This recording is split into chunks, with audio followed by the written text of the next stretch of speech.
Hello and welcome to another video and podcast from Fantasy Football Scout. My name is David and today we are going to be continuing our series of videos analysing the FPL fixtures for the new campaign.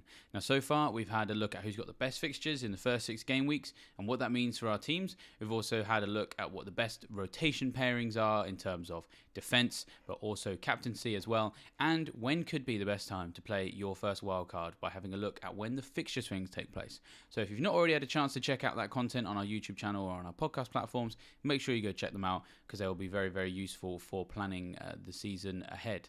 Now today, how we're going to continue that is by having a look at how the African Cup of Nations is going to impact the Premier League this year. We had a year off from it last year, we've got another one this year, and we're going to have a look at what impact that's going to have on our FPL players. Now, we usually have one of these tournaments every 2 years, and we've had a few delays with this tournament in the last couple of renditions. And for example, the 2021 AFCON ended up being in 2022 because of COVID, and then the 2023 edition was supposed to be this year, obviously, but the Ivory Coast summer weather is something that concerned organisers, so they moved it so that it's going to be in January 2024. So it's going to run from January 13th to February the 11th, and that is going to cover a few game weeks of FPL, which is what we're here to talk about today. So it's going to cover game weeks 21, 22, 23, and 24. And we're going to look at, is that good for FPL? Is that bad for FPL? What impact that's going to have? Is there anything we can do to plan in the meantime? It's largely going to focus on around when we're thinking about our wildcard, because there's a really important thing to consider with some of the players who are going to be in and out of Premier League action in the winter when we're playing that wildcard. Now, thankfully, the pre-tournament call-ups aren't really going to affect FPL at all, because the week before that is very much dedicated to the FA Cup and the EFL Cup. So with the tournament starting on the 13th of January, those pre-tournament involvements in the first week of January and leading into the second week really only going to be missing cup matches, because that's when we can have the third round of the FA Cup and the closing stages of the EFL Cup. But for the rest of the tournament, we are going to see a situation whereby we've got 4 FPL game weeks that are going to be affected. Now, at this stage, we should say that we don't know when the dates are of the knockout rounds are going to be, so it's hard to say exactly where everything's going to sit flush. And of course, we don't know who's going to make the knockout stages. A lot of the players that we rely on might get knocked out in the group stages. You just never know. There's usually a few shocks and surprises at any African Cup of Nations. It's a very competitive field. And so there's only so much we can look at. And of course, it is June, and it is a very far ahead look. But it's definitely interesting for those who are sort of getting trying to get an accurate feel of what the rest of the season is going to look like. So the first week of AFCON is between the 13th and the 21st of January. It's actually not going to affect all that much. Now, some of you may remember back in the before we had COVID, that they introduced the split. There was going to be a sort of semi-winter break in their attempt to sort of compromise with those who felt that we needed a European break and a Premier League break like the European teams have, whereby we have like 2 or 3 weeks off over Christmas, for example, to give players a rest. And the solution for that was to split a winter game week, either in January and February, in half. And so the football continues. Do not worry, my friend, my football fans out there, and those of us in the media who need the football to still be on. It's still going to be on in a broad Mitchell and Webb sense. The football is not stopping. But for the players within that, there was a rest. So the first half of game week 21 was going to have 10 teams involved, and the second half of game week 21 is going to have the rest of the league involved. And so the first week of AFCON is actually going to clash with the first one of those we've had in a number of years, because we haven't been able to do it because we've just had so many things in the way, like COVID and then the World Cup and then, of course, the Queen's funeral as well also kind of pushed a few games around a little bit as well. So haven't had a chance to have one of those in quite a while, and that is good for FPL because it means that between the 13th and, in effect, actually the 30th of January, it's quite a long time, that's how long we're going to go without having to make an FPL decision. Because of a few other things which I'll go through in a minute. We're only going to see the players that are from the AFCON teams missing one Premier League game between the 13th and the 30th. And in that time, a lot of teams are going to get eliminated. And so that is good news. And so, the winter break is very helpful. Then the next helpful thing here is, of course, is the FA Cup fourth round. So I've just mentioned there that there's a massive gap between the 13th and the 30th where we're not making any FPL decisions, because we submit our teams for Game Week 21 on Saturday 13th of January, and then on Tuesday the 30th of January, that's when we're talking about Game Week 22, because the weekend just before that is getting used for the FA Cup fourth round. And then we've got a nice little midweek game week here from Tuesday the 30th to Wednesday the 31st, followed very quickly by Game Week 23 on Saturday the 3rd of February and Sunday 4th of February. Might have a Monday night game in there as well. And so, yeah, 2 FPL game weeks in very quick succession. But by that stage, we're, moving towards the closing stages of AFCON. And so when it finishes on the 11th of February, it's Game Week 24. That is on the same weekend as that, but of course by that stage you're just going to have 2 teams left with a competitive fixture, the final of course, and so then there's about a 6-day turnaround between the 2 game weeks, 24 and 25, and so possible that those that are involved in that final might have a chance to maybe play in Game Week 25, but it's hard to say. Obviously at this stage we don't even know who's qualified for this tournament in its entirety yet. So. But the general gist is that AFCON isn't going to affect FPL too much, we think, especially at the beginning of the tournament when teams have got games every 3 days with the group stages, that winter break and the FA Cup fourth round, and of course the FA Cup third round as well. Those 3 things coming at just a perfect time to hopefully mitigate against too much overall damage. But let's have a look at the fixtures that Premier League teams have during this period, because that will help us have an idea of who we're going to be having a look out for. Because everything I've just said doesn't mean we're not going to be in a situation whereby there will be impacts on FPL, because there will be some. And of course, that is potentially going to revolve around Mohamed Salah, who's on the screen right now, big important player for Liverpool and Egypt, for example.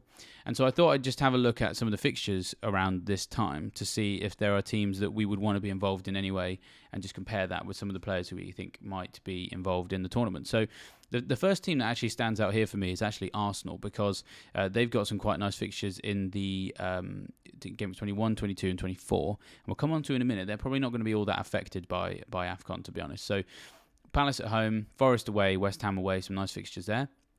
Quite like the look of Brighton's fixtures during this period as well. So Wolves at home, Luton away, Palace at home, and then Spurs away is not as nice. But who knows? Spurs could be a mess again by that time next season. So, yep, got my eye on them. I've also got my eye, I think, on Fulham, Chelsea away, Everton at home, Burnley away, Bournemouth at home. Let's have a look at Liverpool, because their fixtures are middling/mixed here, which is maybe good if they're going to be without Salah, because then you've sort of got even more of an excuse to just not be all that involved in them. It's very much a beginning, middle and end here, because Bournemouth, the beginning and the end are great. Bournemouth away, Game Week 21, Burnley at home, Game Week 24, but they do have Chelsea at home and Arsenal away in 22 and 23, which could be very difficult fixtures this season. So that real middle chunk where, Salah could be involved in a lot of knockout games, Liverpool aren't going to have very nice fixtures anyway. So We'll talk about what that potentially means for the players we're looking at in a second when we come on to the list of specific individuals we expect to be involved in the tournament. But yeah, it's worth bearing those fixtures in mind. And then Sheffield United are probably the only other ones, and Man United, I suppose. So let's do Man United first. Spurs at home, Wolves away, West Ham at home, Villa away. A lot of blue there on the season ticker. Sheffield United, they've got West Ham at home, Palace away, Villa at home, and then Luton away. And West Ham have an AFCON of 2 halves. So in the first 2 game weeks of AFCON interaction with the Premier League, Sheffield United away and Bournemouth at home, but then they play Man United away and Arsenal at home as well. So yeah, that's how the fixtures are looking, and I should just take this moment to be awfully shameless about all this and ask you to consider signing up for Fantasy Football Scout membership, because then you can have access to this season ticket in full, which is considerably more interactive than it looks on the screen right now, because you can play around with it. You can pick however many game weeks you want to look over, sort by difficulty for attack, defense, sort by home and away rotations, all sorts of stuff. Loads you can do, and that's just one small tool that you can use in the Fantasy Football Scout members area. There's loads and loads of it, so make sure you head to the website, have a look at Scout memberships and what benefits they offer, and pick the package that is right for you. But I did promise that we would look at which teams are going to be potentially losing which players, and should just say that at the time of recording this, The players that we have got on this list are those who play for teams who have already qualified. If they haven't qualified, then we'll talk about them in a minute. And there's some fairly big teams that haven't actually wrapped up the qualification yet. But we'll start with those that are definitely teams that are definitely going to be there. And so I mentioned about Arsenal, and the reason why I think it's quite useful to talk about them is because the only player right now who we could foresee potentially being involved in AFCON is Mohamed El Neni, who, just newsflash, shock horror, is actually still an Arsenal player. It's crazy. And but is he that central to the team? Not really. And so with him at the moment being the only player that we would expect Arsenal to lose to this tournament, with the likes of Chelsea losing quite a lot, which we'll talk about in a minute, with Liverpool losing their best player to this tournament, Man City also losing Mahrez possibly if he's still a City player. Just a couple of other teams. It just really warrants Arsenal being at full strength during this period, which could be quite important for this particular period if you're potentially playing a wild card around this time, either before or after, possibly. So yeah, that's worth being aware of. Aston Villa, they unless they sign AFCON players, I suppose that is one of the caveat just to mention. Bertrand Traoré of Burkina Faso. Bournemouth currently have on their books Hamad Traoré of Ivory Coast and Dango Ouattara of Burkina Faso. Brentford have Frank Onyeka of Nigeria, and we'll come back to Brentford in a minute because we've got some teams that haven't qualified yet that could somehow make a difference here. Now, Brighton, at the time of recording, don't have any players who would be involved in AFCON. There is one player who might be, which we'll get to in a minute, but he's not that central to the team. So generally, we expect Brighton to probably be at relatively full strength at this time of the season without losing too many key individuals to AFCON. And I'll just refer back to their fixtures, which are very nice. Wolves at home, Luton away, Crystal Palace at home. Really nice fixtures there. Should be at full strength. AFCON could very much benefit them, as it could potentially also benefit Arsenal as well. Burnley, at the current time, have Anas Zaroury of Morocco and Lyle Foster of South Africa.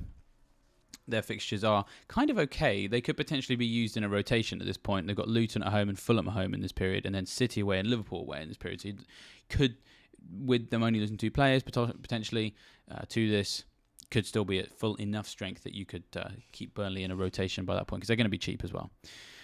But I did talk about Chelsea. They are probably the team that are at biggest risk of teams that we would be interested in for FPL. Put it that way, because we've got another team which we'll talk about in a minute that is potentially losing loads of players, but we probably wouldn't own any of them anyway, and we probably wouldn't own any of their colleagues either. So Chelsea could be without Fofana, Koulibaly, Mendy and Ziyech, who, again, another newsflash, he actually still is a Chelsea player, if you hadn't already realised. Now, some of these players might have left. That is obviously important to remember, but Koulibaly is quite important to them, I would say, Fofana as well. And so yeah, it's just being aware that Chelsea could be a little bit short at this time of the season.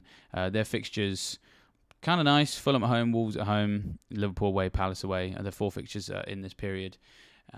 Mendy, of course, he might be going as well. And Kepa, it sounds like, is going to be the number one. So bodies missing. Is that going to affect them massively? We'll see. But Koulibaly, I think, especially could be a big loss, especially as you'd expect Senegal to do well at the tournament. They're the defending champions, could go quite far into it. So, yeah. Another big name, I suppose, from FPL folklore, of course, Wilfried Zaha, Ivory Coast, and Crystal Palace, but he might be leaving, you never know. There could also be without Cheick Doucouré of Mali as well. Everton, Idrissa Gueye from Senegal, Alex Iwobi from Nigeria, and Abdoulaye Doucouré from Mali. So some important players for them. Are we that fussed by their players? Not really. So that's probably not going to be all that impactful, but with for FPL terms anyway, could they suffer as a team? Absolutely, because there's some important players there for them. And so the reason why we talk about this sort of thing is because with some teams suffering, those who aren't losing too many people, like Fulham, all of a sudden become a lot more viable at this stage of the season. So at the moment, for me, it's Arsenal, it's Brighton, are the two teams that I'm probably going to focus on around this time based on AFCON. But Fulham's fixtures also look really good here because they're going to be at full strength for all of these fixtures, we would imagine, in terms of, notwithstanding injuries and things like that, but in terms of just players' involvement in this tournament. And their fixtures are really, really nice, as we've already looked at. Now, Chelsea away is not nice, but then you've got Everton at home, Burnley away, and Bournemouth at home, which is really nice set of fixtures there, 3 in a row, when some other teams could be missing their best players still if they've gone deep into the tournament. So, yeah, Fulham very much could be one to look at there, whether it's a Mitrovic or a Pereira, or who knows, maybe their defence turns up this year and we can have one of their guys at 4.5. So, yeah, I think keeping an eye on Fulham for this time of the season could be worth doing for those who are into their long-term planning. Now, second half of the Premier League then, so Liverpool, we talked about Salah, it's an obvious one, but let's just have a look at that in the context of these fixtures. So Bournemouth away, game week 21, you're almost certainly not going to have Salah unless something dramatic happens and he decides he doesn't want to play for the national team. But based on how things went last time for Egypt, you would expect he's going to want to be involved. So Bournemouth away, so that could be a good fixture for you to get involved in some of the cheaper attackers who, without Salah, of course, are going to be more likely to start. There is some rotation threat in that Liverpool attack these days just because of the players they've got on the books, and so with Salah not being there for that Bournemouth game, that's nice. But I already sort of alluded to this, the mixed nature of their fixtures. Chelsea at home. Now, we don't know what we're going to get from Chelsea this year, although if you'd like to find out more, you can always check out the Scout Report on Mauricio Pochettino on our YouTube channel and on our podcast platforms, where we assess what he could bring to Chelsea this year. And in terms of my personal opinion, I think we could see a much, much improved Chelsea team this year that could take a lot of people by surprise. Now, we'll have to see what happens there, but of course, a home game against Chelsea in game week 22 without Salah next season, is that going to be all that appealing? Potentially not. Could be coming into that game week, possibly, with Chelsea being one of the best defences in the league. Lots of ifs and buts and maybes, for example, here. But, just on paper, it's not a great fixture. And then game week 23 away to Arsenal. Do you really want to have your Gakpos and your Jotas for this? Probably not. Especially in a world where Arsenal's fixtures, by contrast, obviously playing them in this game week, are much nicer, and they're probably going to be at full strength with their attackers. Now, game week 24, Burnley at home. That is a time when you probably do want a Liverpool attacker. Will Salah be returned home by this point? Possibly. I mean, we hope for his sake that he's not, because I would like to see him, lift that trophy, just for purely, sentimental reasons. An FPL hero of mine, a FPL hero of many of us. But if they have been knocked out, that could be a return for him. But you'd feel like in all likelihood he's probably still going to be involved. And so it's a bit tricky because the first and the last fixtures there are quite good for attacking returns and defensive as well. But the two in the middle are a bit so-so. So what to do with Liverpool players during that period when they don't have their best player? A bit of a tricky one. Now, Luton, at the moment, they don't have anybody on our list, unless they purchase somebody, bring them in the transfer window, who has AFCON commitments. But their fixtures are useful here. Now, we've talked about their ability to possibly be in a rotation for next season. First things first, go check out the video and the podcast we've done on Luton's just credentials for the Premier League and how they're going to do for FPL. Decent potential for some defensive returns occasionally for their 4.5s, we think. And then also go check out our defensive rotation video and podcast as well, where Everton and Luton actually fit quite nicely into a bit of a rotation this season if they can show us a bit of defensive clout, a bit of defensive know-how. And so in the AFCON period, when they look like they're going to be at full strength, Burnley away in game week 21 and Sheffield United at home in game week 24 still look like viable fixtures, and so that rotation could last up to this point, provided it starts well enough to be invested in. Man City are going to be short Mahrez, we would expect, but only if he's still a Man City player, because there is rumours of him potentially not sticking around any longer, in which case it probably isn't going to affect them at all. Now, if he is going to continue as a Man City player, then this is good news for Man City owners of Man City assets, because it's just one extra guy to just be taken out of the equation for this sort of thing. Going to be lots of cup fixtures around this time of year, which in theory makes it easier to predict a Man City team, because you can base it off the slew of cup games that are going to be going on at this time of year. We're going to have the third round of the FA Cup. We're going to have the later stages of the EFL Cup. You'd expect them to be involved in that for sure. Fourth round of the FA Cup. Mahrez potentially still in Ivory Coast competing for Algeria. Could make Man City very easy to predict at this time of the season. Their fixtures aren't amazing. Newcastle away, Burnley at home, Brentford away, Everton at home. And so when I say they're not amazing, I refer to the away fixtures, of course, to Newcastle and Brentford. But it's City. They can easily win those games comfortably. And those home games, whoa, they look tasty, don't they? Burnley at home, Everton at home.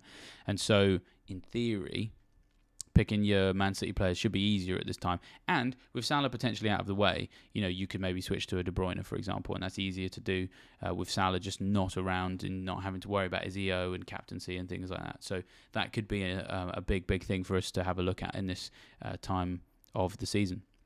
United should be without Bailly and Diallo. Is that going to mean much? Not really. They're not exactly important players for them.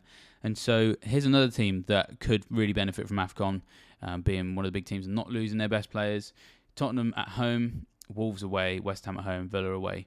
A lot of blue there on the ticker. Some of those fixtures might be harder in real life than they are on paper, but they're going to having a full complement of players, notwithstanding injuries, so that's important. Another team in that scenario at the moment, unless they buy an AFCON player, is Newcastle. So they've got City at home, yes, in the first of the AFCON game weeks, but then Villa away, Luton at home, Forest away. Those last two especially look really, really nice and should be completely untouched by AFCON, we think. As I said, notwithstanding transfers. So Newcastle in a good place, I think, for that particular period as well. Then we come to Nottingham Forest, who could potentially be having a horrendous AFCON because they've got so many players on their books who we expect to be involved. It's just so many. So we've got for Ivory Coast, the host nation, Aurier and Bolly. Then for Senegal, they've got Niakate and Cheku Kouyaté. For Nigeria, they've got Awoniyi and Emmanuel Dennis. So try not to get sent off there, mate. Try not to trigger us all into remembering that fated double game week. But 6 fairly important players for them there at Forest. And their fixtures in this period are horrible. So Brentford away, Arsenal at home, Bournemouth away, Newcastle at home. So if they're in another struggle again, they very much could be having an even bigger mountain to climb when those players return to the club. My biggest takeaway from that probably is during AFCON, it's Operation Target Forest, because losing those players will be pretty damaging for them. So the teams that could benefit, so Brentford away, so Brentford will be at home to Forest. Then Arsenal will come to the City ground with a potentially weakened Forest side.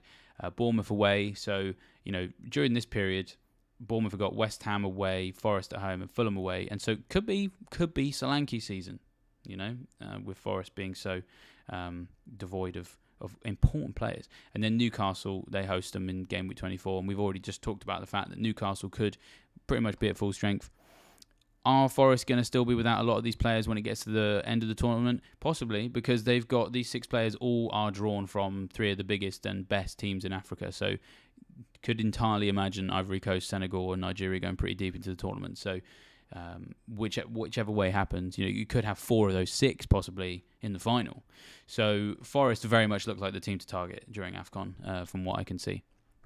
Sheffield United are going to be without Ndiaye and Koulibaly, this time with a C, or a curly cur, as my kids would say.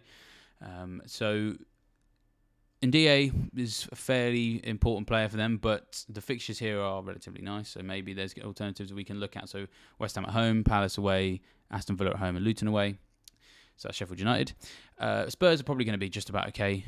They've got Sarr and Bissouma potentially out of action. But the fixtures aren't too nice. So United away, Brentford at home, Everton away and Brighton at home. Much of a muchness, really. Kind of like middling fixtures, but not losing too many key players. All eyes, of course, really is on what happens with Harry Kane.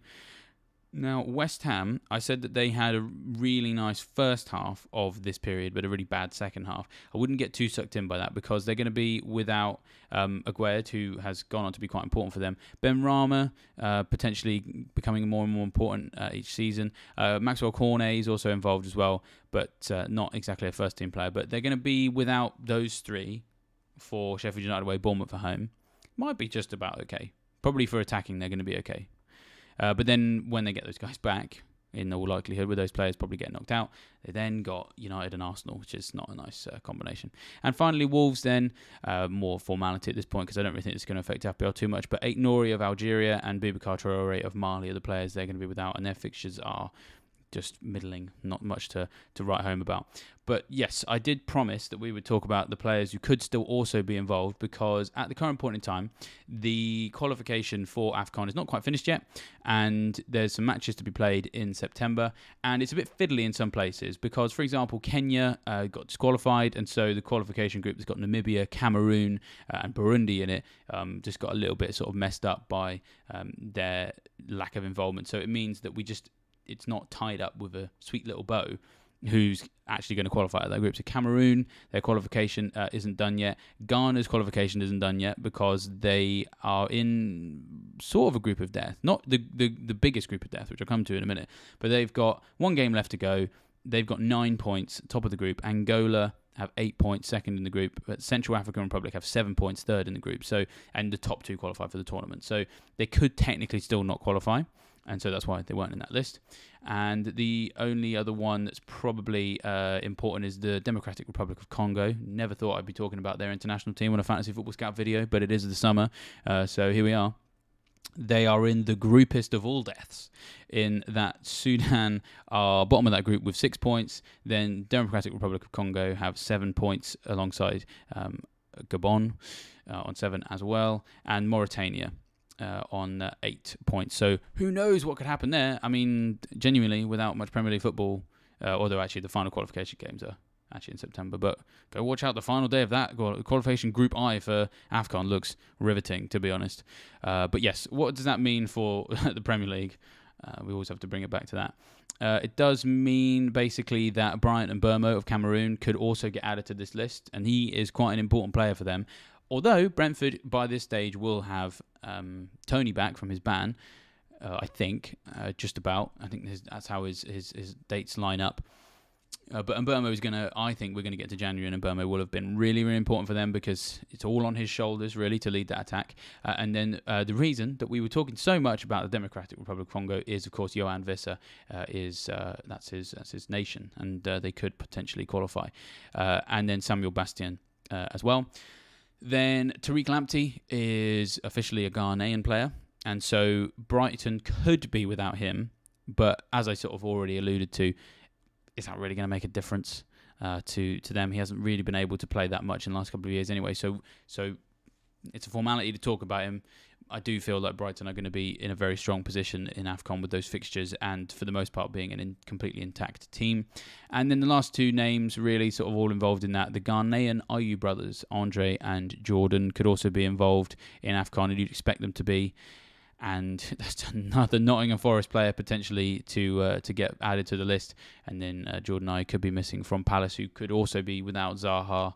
Well, they might lose him anyway in the transfer window now, but if he stays long, then, you know, you're losing Ayew and Zaha is not insignificant for Palace, I would suggest. But of course, you know, could rely on Eze and Elise to replace them as the 2 big names and the movers and shakers in that team. So we'll have to see there.